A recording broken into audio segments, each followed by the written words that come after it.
Hello friends, welcome to my channel. இன்னைக்கு இந்த மாதிரி கோல்டன் பிளவுஸ்ல கோல்டன் கலர்லயே செல்ஃப்ல எப்படி வர்க் பண்ணலாம் அப்படினு காமிக்கிறேன். நார்மல் நீடில் வச்சு ஈஸியா எப்படி பண்ணலாம் அப்படினு காமிக்கிறேன். இப்போ நான் இது வந்து இந்த கோல்டன் மெட்டீரியலை கொஞ்சம் காட்டன் மெட்டீரியல் அட்டாச் பண்ணி நான் ஸ்லீவ்ஸ்ல பண்ண போறேன். சோ இந்த காட்டன் மெட்டீரியல் அட்டாச் பண்ணி நான் வந்து ஒரு ஃப்ரேம்ல ஃபிக்ஸ் பண்ணி வச்சிருக்கேன். ஸ்டாண்டோட இருக்கிற ஃப்ரேம்ல ஈஸியா இருக்கும் அந்த மாதிரி பண்ணா. நார்மல்லையும் பண்ணலாம். இப்போ நான் இது பாருங்க இந்த கோல்டன் கலருக்கு ஏற்ற மாதிரி நார்மல் காட்டன் த்ரெட் வந்து 9 நம்பர் நீடில்ல நான் எடுத்துருக்கிறேன் நூல். இது வந்து 9 நம்பர் நீடில் இந்த மாதிரி சுகர் பீட்ஸ்க்கு வந்து ஈஸியாக இருக்கும் பண்ணுறதுக்கு. நான் இப்போ உங்களுக்கு வந்து ரொம்ப ஈஸியான மெத்தட் சொல்கிறேன். இது வந்து ரொம்ப என்னால் ஒரு பீடாக வச்சு தைக்க முடியல அப்படின்னு நினைக்கிறவங்களுக்கு மட்டும் இந்த மாதிரி இதில் நீங்கள் ட்ரை பண்ணி பாருங்கள்.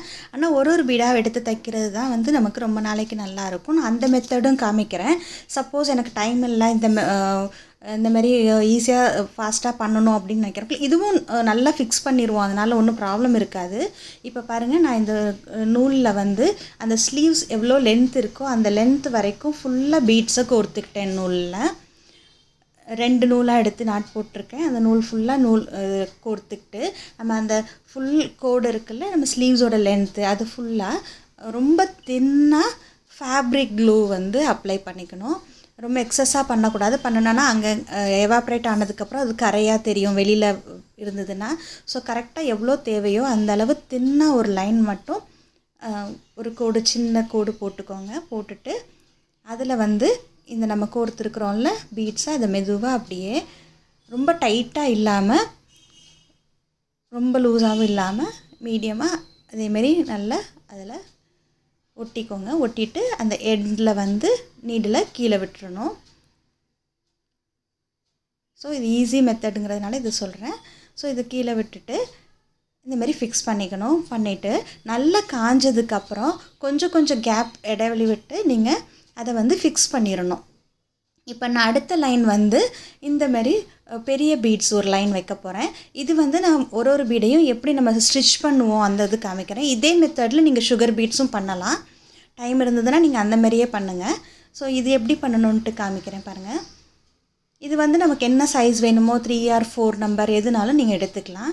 இப்போ பாருங்கள், நான் 2 பீட் எடுத்திருக்கேன். எடுத்துகிட்டு எவ்வளோ தூரம் வேணுமோ அவ்வளோ தூரத்தில் கீழே விடுறேன். நான் விட்டுட்டு பேக்கில் வந்து 2 பீடுக்கும் நடுவில் நீடில் எடுத்து இந்த லாஸ்ட் போட்டிருக்கோம்ல அந்த நீடிலுக்குள்ளே அந்த பீடுக்குள்ளே நீடில் விடணும். விட்டுட்டு அடுத்த 2 வந்து எடுத்துக்கணும். அடுத்த 2 எடுத்துட்டு ஸோ அதையும் இந்த மாதிரி எவ்வளோ டிஸ்டன்ஸ் வருதோ அந்த அளவுக்கு கீழே நீடில் நீங்கள் விடணும். விட்டுட்டு ஸோ இப்போ வச்சுருக்கிற 2க்கும் நடுவில் பேக்கில் வந்து நீடில் எடுத்துக்கணும். எடுத்துட்டு அகைன் லாஸ்ட் ஒனில் அந்த நீடில் பீடுக்குள்ளே நம்ம அந்த த்ரெட்டை விட்டுக்கணும். ஸோ இந்த மெத்தடில் பண்ணும்போது பாருங்கள், அந்த கோர்த்துருக்கிறது அழகாக ஒரு கேப்பே இல்லாமல் கண்டினியூஸாக இருக்கிற மாதிரி இருக்கும். எப்படி ஆரி ஒர்க்கில் பண்ணுறோமோ அதேமாரி இருக்கும். ஒரு பீடாக நீங்கள் அப்படியே பண்ணிகிட்டே வந்தீங்கன்னா ஒரு கேப் இருக்கும் இடையில. அது வந்து உங்களுக்கு ஒரு நீட் ஃபினிஷிங் கிடைக்காது. ஸோ இந்த மெத்தடில் பண்ணி பாருங்கள். இதுக்கு வந்து தனியாக டுட்டோரியல் வீடியோவும் கொடுத்துருக்குறேன், பீட்ஸ் எப்படி பண்ணணும் அப்படின்ட்டு, அதுவும் செக் பண்ணிக்கோங்க. ஸோ இந்த மெத்தடில் பண்ணிங்கன்னா ஆரி ஒர்க்கில் இருக்கிற அதே மாதிரி நார்மல் நீடிலில் பண்ணலாம். ஸோ ஒவ்வொரு தடவையும் பேக்கில் வந்து 2 பீடாக எடுத்துக்கணும். அப்புறம் பேக்கில் வந்து நடுவில் எடுத்துகிட்டு அந்த லாஸ்ட் பீடுக்குள்ளே திருப்பி நீடில் விட்டிங்கன்னா விட்டுட்டு அடுத்த 2 அப்படியே பண்ணிகிட்டே வந்தோன்னா ரொம்ப நீட்டாக இது நல்ல லுக் கிடைக்கும். ஃபினிஷிங் ரொம்ப நல்லாயிருக்கும். நல்லா எவ்வளோ நாள்னாலும் அதை வந்து பீட்ஸ் எடுத்துகிட்டே வராது, நல்லாயிருக்கும். ஸோ இதே மெத்தடில் தான் நான் அடுத்த வந்து சுகர் பீடும் பண்ணியிருக்கிறேன். ஸோ இப்போ பாருங்கள், ஒரு சுகர் பீட், ஒரு பெரிய பீட், அடுத்து சுகர் பீட் அப்படி பண்ணியிருக்கேன். இப்போ இதுக்கு நடுவில் வந்து இதுக்கப்புறம் வந்து இந்த மாதிரி கிளிப் ஸ்டோன்ஸ், குந்தன் ஸ்டோன்ஸ் வந்து ஸ்டிக் பண்ண போகிறேன். இது வந்து இப்போ எல்லா இடத்துலையும் கடையில் கிடைக்குது. இது இன்னும் நல்ல ஒரு லுக் கொடுக்குது, ஒரு கிராண்ட் லுக் கொடுக்குது. ஸோ இப்போ இது பாருங்கள், நான் கொஞ்சம் டிஸ்டன்ஸ்க்கு கம் கொஞ்சம் கூடவே அப்ளை பண்ணியிருக்கிறேன். அப்ளை பண்ணிவிட்டு இது வந்து ஸ்கொயர் ஸ்டோன்ஸ் ரொம்ப நெருக்கமாக தான் வைக்க போகிறோம். அதனால் நான் கண்டினியூஸாக ஒரு கோடு கொடுத்துட்டேன். இல்லைன்னா ஒரு டாட்டாக வச்சு பண்ணலாம். பட் இது வந்து நான் கண்டினியூஸாக நெருக்கமாக பண்ண போகிறேன். இப்போ பாருங்கள், நம்ம ஏதாவது ஒரு ஸ்டிக்கோ நீடிலோ அதில் வந்து கொஞ்சம் லைட்டாக கம்மை தொட்டுட்டு இந்த மாதிரி நீங்கள் எடுத்திங்கன்னா ஈஸியாக எடுத்து ஒட்ட வரும். கரெக்டாக நெருக்கமாக இந்த மாதிரி ஒட்டிகிட்டே வாங்க. ஸோ இந்த மாதிரி ஃபேப்ரிக் க்ளூவில் நம்ம ஒட்டுறது வந்து நிறைய பேர் கேட்டிருந்தீங்க, ஃபேப்ரிக் க்ளூவில் ஒட்டுறதை எடுத்துகிட்டு வராதா அப்படின்னு சொல்லிட்டு.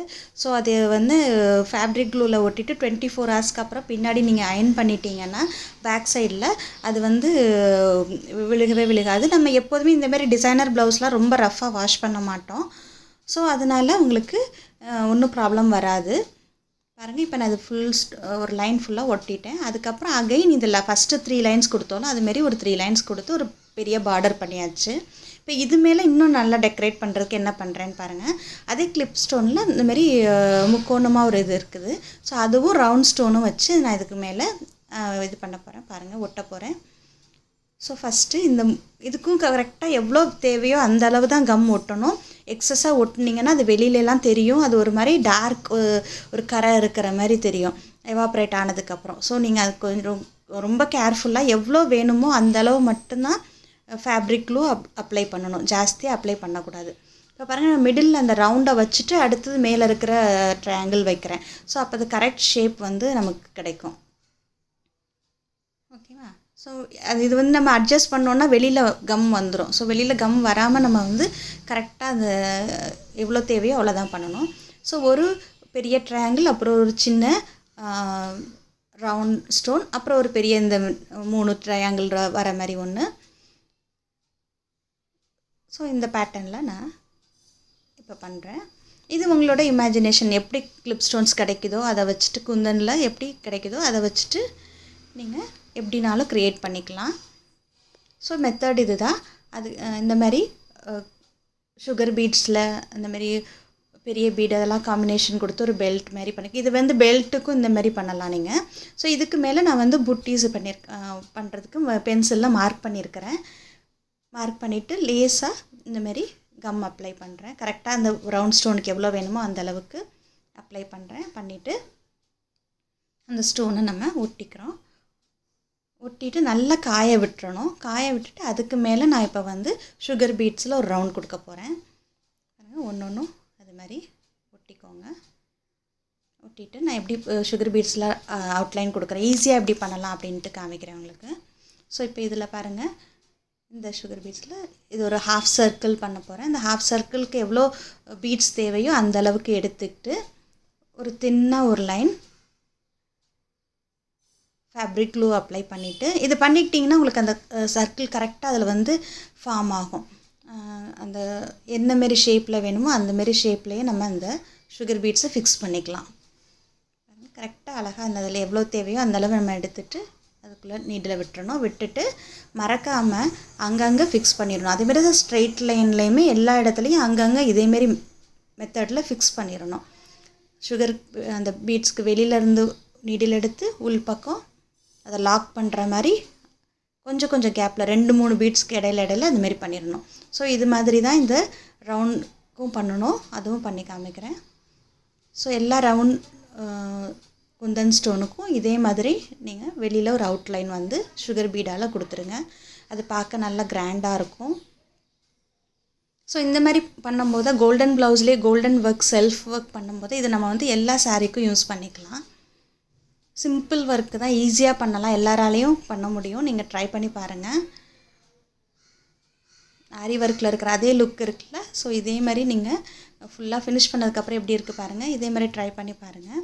ஸோ இதே வந்து நீங்கள் நெக்லேயும் பண்ணலாம். பெல்ட் வேணும்னு நினைக்கிறவங்க நம்ம ஒட்டியான மாரி பண்ணலாம். அதுவும் இந்த மாரி மெத்தட்லேயே பண்ணலாம். ரொம்ப அழகாக இருக்கும். ஸோ அந்த ப்ளவுஸ்லேயே ஒரு டெக்ஸ்சரும் இருந்தது. அது ஃபுல்லாக ஃபினிஷ் பண்ணதுக்கப்புறம் பாருங்கள் எப்படி இருக்குன்ட்டு. நல்ல ஒரு கிராண்ட் லுக் இருக்குது. ஸோ இந்த மாதிரி ஃபுல்லாக ஃபினிஷ் பண்ணதுக்கப்புறம் நமக்கு தைச்சதுக்கப்புறம் பாருங்கள் அதோட லுக்கு. நீங்கள் இது ஸ்லீவ்ஸ்க்கும் நெக்குக்கும் ரவுண்ட் பண்ணலாம். ஃபுல்லாக அங்கங்கே புட்டீஸும் பண்ணலாம். ஸோ இந்த டியூட்டோரியல் உங்களுக்கு பிடிச்சிருக்கும்னு நினைக்கிறேன். பிடிச்சிருந்ததுன்னா லைக் பண்ணுங்கள், ஷேர் பண்ணுங்கள், சப்ஸ்கிரைப் பண்ணுங்கள். தேங்க்யூ. தேங்க்ஸ் ஃபார் வாட்சிங்.